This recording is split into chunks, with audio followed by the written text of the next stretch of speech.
అలాగే దగ్గు వస్తున్నప్పుడు గోరువెచ్చని పాలుంటాయి గదా, ఉమ్, అందులో శొంఠి పొడి వేసుకొని తాగడం మంచిదని ఇంకో సలహా ఉంది.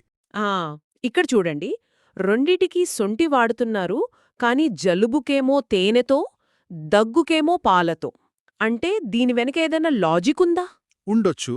మన దగ్గరున్న సమాచారం ప్రకారం శొంఠి ఒంట్లో వేడి పుట్టిస్తుందని ఉంది.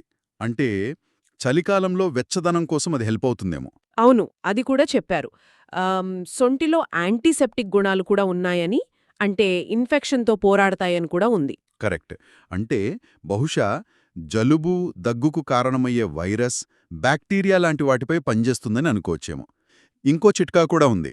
రోజూ తేనెతో కొంచెం శొంఠి తీసుకున్నా దగ్గు తగ్గుతుందని. ఆ, బహుశా అదే కారణం కావచ్చు, యాంటీసెప్టిక్ గుణం వల్ల.